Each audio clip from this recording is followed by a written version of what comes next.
What happens when one of Hollywood's most outspoken legends sits down with daytime television's most controversial panel?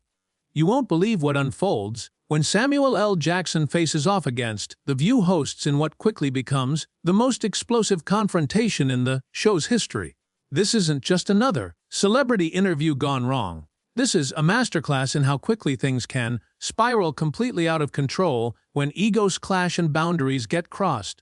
Before we get into this incredible story, make sure you hit that subscribe button and drop a comment below because you're not going to believe what unfolds. Last night's episode of The View was supposed to be a routine, promotional appearance. But what actually happened left audiences stunned, in the studio in complete chaos. The tension was palpable from the moment Samuel L. Jackson walked onto that familiar set. You could feel it in the air. Something was different about this appearance. The veteran actor, known for his non-nonsense attitude and fierce independence, settled into his chair with the kind of quiet intensity that made everyone in the studio hold their breath. The hosts, seemingly oblivious to the brewing storm, launched into their usual routine with their trademark smugness. Joy Behar opened with what she probably thought was a harmless question about Jackson's latest film project, but there was an underlying condescension in her tone that didn't go unnoticed. "Samuel, we're so excited to have you here promoting your new action movie. At your age, don't you think it's time to maybe slow down and take on more, shall we say, age-appropriate roles?" The question hung in the air like a loaded weapon. Jackson's eyes narrowed slightly, but he maintained his composure. Age-appropriate? What exactly does that mean, Joy?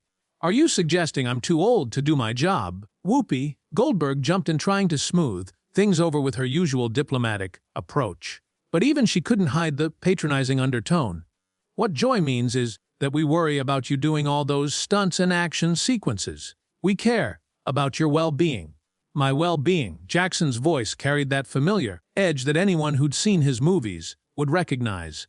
"I've been doing this for over 4 decades. I think I know how to handle my own career choices." But it was Sunani host who really lit the fuse with her next comment. She leaned forward with that self-satisfied expression she wore whenever she thought she was about to make a profound point. "Samuel, don't you think there's a responsibility that comes with your platform? Your movies are incredibly violent, and with everything happening in our society today, shouldn't celebrities like you be more conscious about the content you're putting out there?" The studio fell silent. Even the camera operators seemed to sense that something significant was happening. Jackson's jaw tightened, and for a moment, you could see him processing not just the question but the implications behind it. This wasn't just about his career choices anymore. This was about artistic freedom, personal responsibility, and the right to make his own decisions without being lectured by a panel of talk show hosts. "Let me get this straight," Jackson said, his voice deadly calm.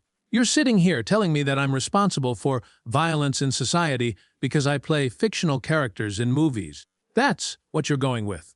Sarah Haynes, perhaps sensing the growing tension, tried to redirect the conversation.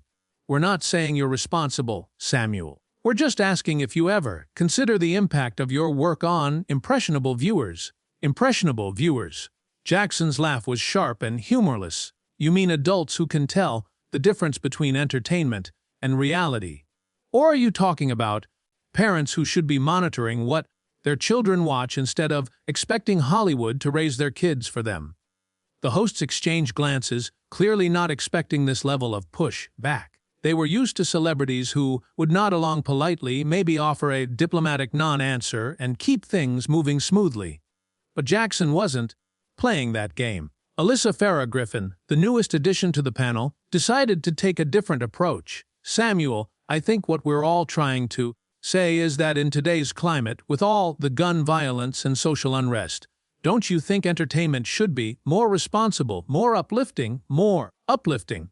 Jackson repeated, his voice rising slightly. "You want me to make movies about rainbows and unicorns? Is that what you think my job is, to make you feel better about the world?" Joy Behar, clearly irritated that her initial question had started this entire mess, decided to double down. "There's no need to be defensive, Samuel. We're just having a conversation about social responsibility." "Defensive?" Jackson's eyes flashed. "Lady, I'm not being defensive. I'm being real.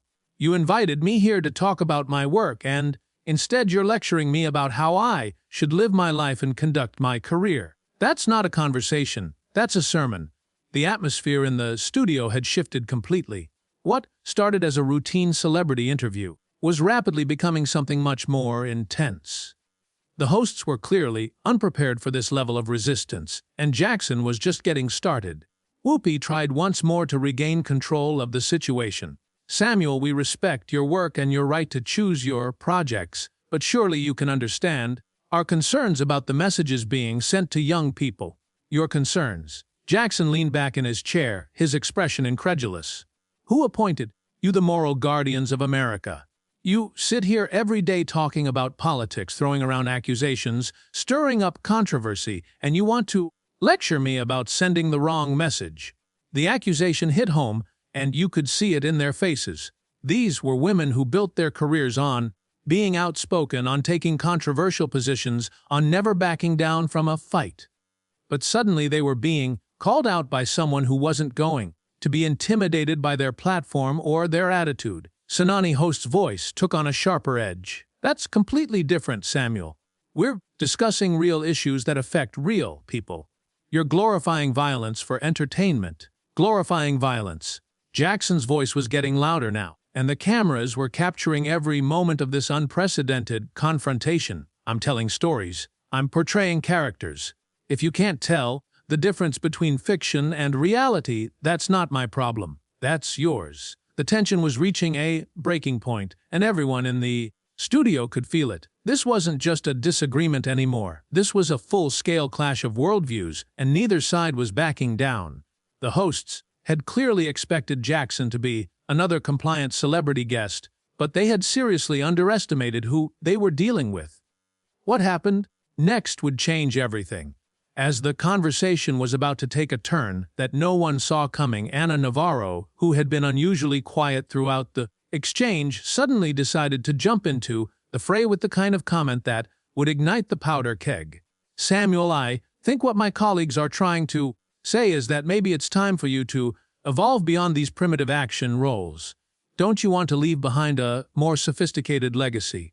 The word primitive hung in the air like a slap across the face. Jackson's entire demeanor shifted in that instant. His eyes went cold, and when he spoke, his voice carried a dangerous quiet that made everyone in the studio lean forward. Primitive, Jackson repeated slowly, each syllable dripping with controlled fury. Did you just call my work primitive? Ana, seemingly oblivious to the volcano she had just triggered, pressed on. I mean, the constant gunplay, the aggressive characters, the angry black man stereotype. Surely you can see how that's not exactly progressive storytelling. The silence that followed was deafening. Even the audience, which had been murmuring throughout the confrontation, went completely still. Jackson stared at Ana with an intensity that could have melted steel, and you could practically see the temperature in the room dropped several degrees. The angry black man stereotype, Jackson said, his voice barely above a whisper, but somehow more menacing than if he had shouted. That's what you think I am. That's what you think my career represents. Joy Behar, perhaps realizing that Ana had crossed a line that shouldn't have been crossed, tried to intervene. Samuel, I don't think Ana meant it that way.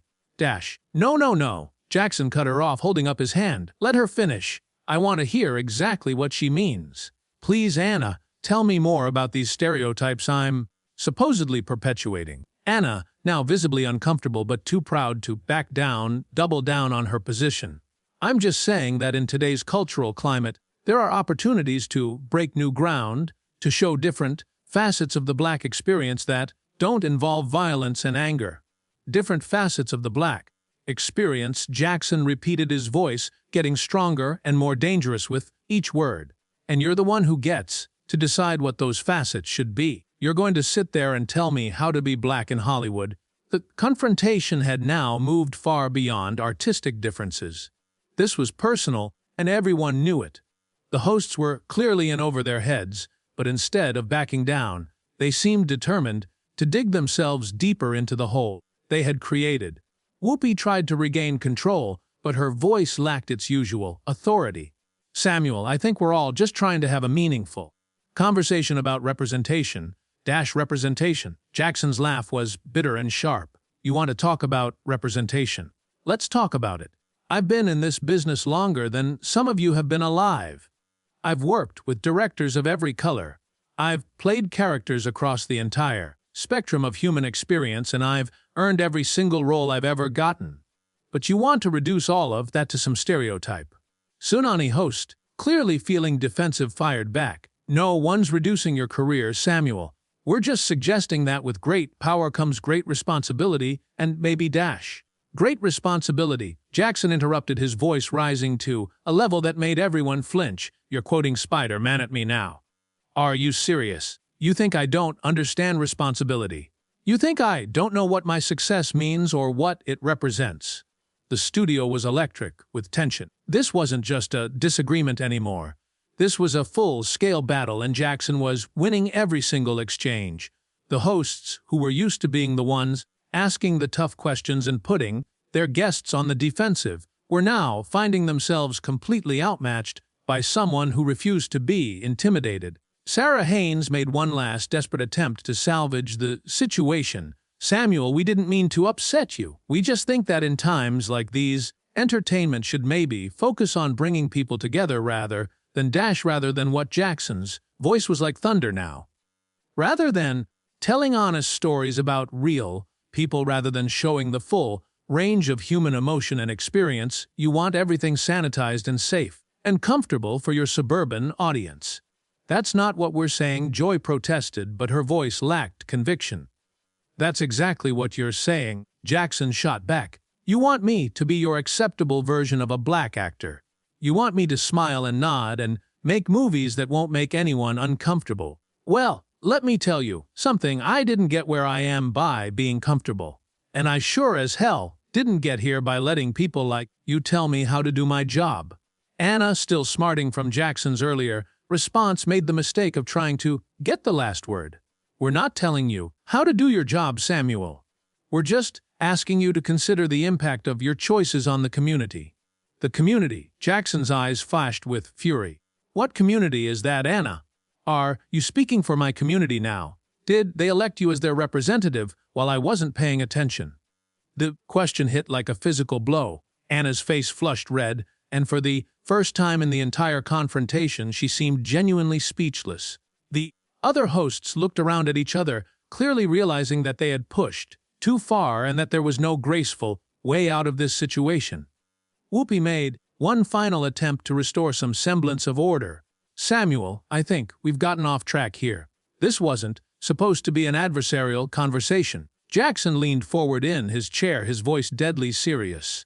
Oh, but it is adversarial. Whoopi, it became adversarial the moment you all decided that you knew better than I do about my own career, my own choices, and my own identity. You invited me here to promote my work, and instead you turned it into an intervention.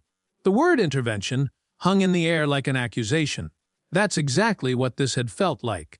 A group of people who thought they knew better, trying to convince someone to change their ways for their own good. But Jackson wasn't having any of it. An intervention, he continued, his voice building to a crescendo where you get to play therapist, and I'm supposed to be the patient who needs to be fixed. Well, I've got news for you. I don't need fixing. I don't need your approval, and I sure as hell don't need your permission to be who I am. The confrontation had reached its peak, and everyone in the studio knew it. This was no longer about movies or social responsibility or artistic choices.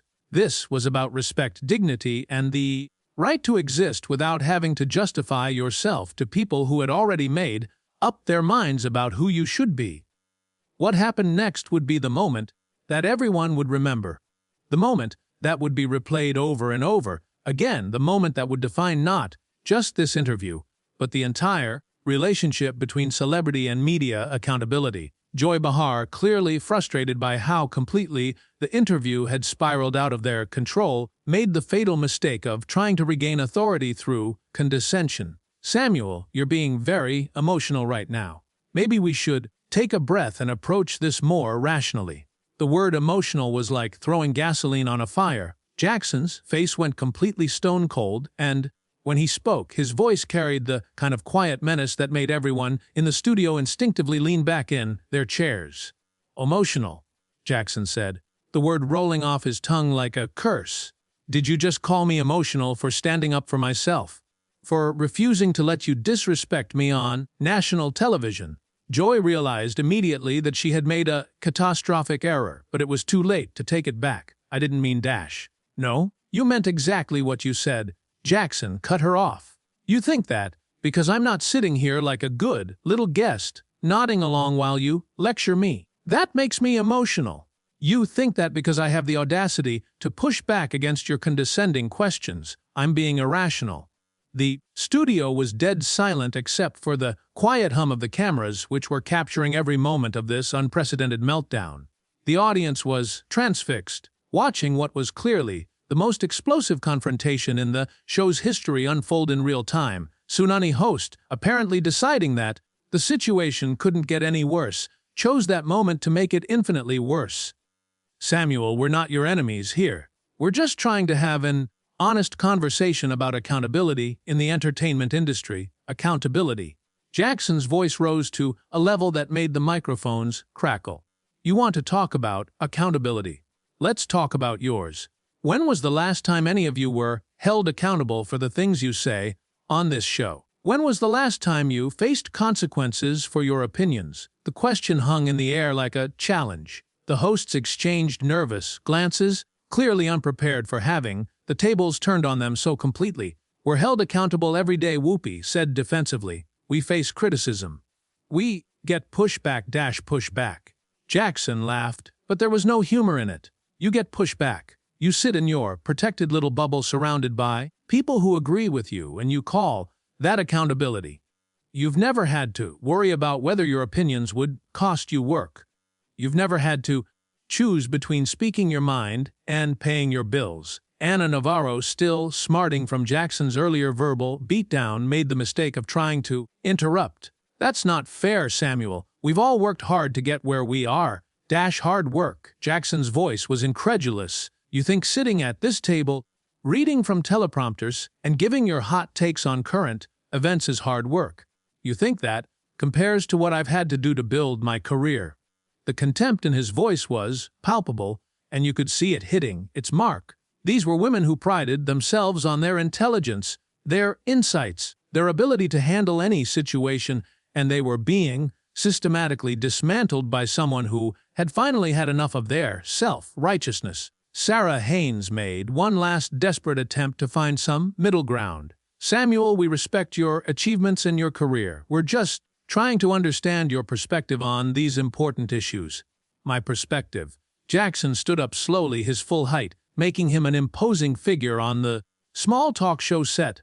My perspective is that I don't need to justify my life's work to a panel of people who have never walked in my shoes, never faced the challenges I've faced, and never had to prove themselves the way I have. The gesture of standing up sent a clear message. The interview was over, whether the host wanted it to be or not. But Jackson wasn't finished yet. You want to know what I think is irresponsible, he continued, his voice carrying clearly through the silent studio. I think it's irresponsible to invite someone onto your show and then spend the entire time trying to tear them down. I think it's irresponsible to pretend you're having a conversation when what you're really doing is conducting an ambush. Joy Behar, perhaps realizing that they were watching their guest preparation to leave, made one final attempt to salvage something from the wreckage. Samuel, please sit down. We can discuss this like adults. Jackson's response was swift and final. Like adults? You mean like the adults you've been for the past 20 minutes while you question my intelligence, my choices, my integrity, and my identity? Those kinds of adults. The sarcasm was devastating, and you could see it hitting home with each of the hosts. They had completely lost control of the situation, and everyone in the studio knew it. You know what the real problem is here? Jackson continued, his voice carrying the weight of decades of experience and frustration. The real problem is that you can't handle someone who won't bow down to your authority. You're used to celebrities who come on here and play nice, who smile and nod and give you the sound bites you want. But I'm not one of those people. Whoopi made one last attempt to maintain some dignity. Samuel, we never expected you to bow down to anyone. We just thought, you thought wrong.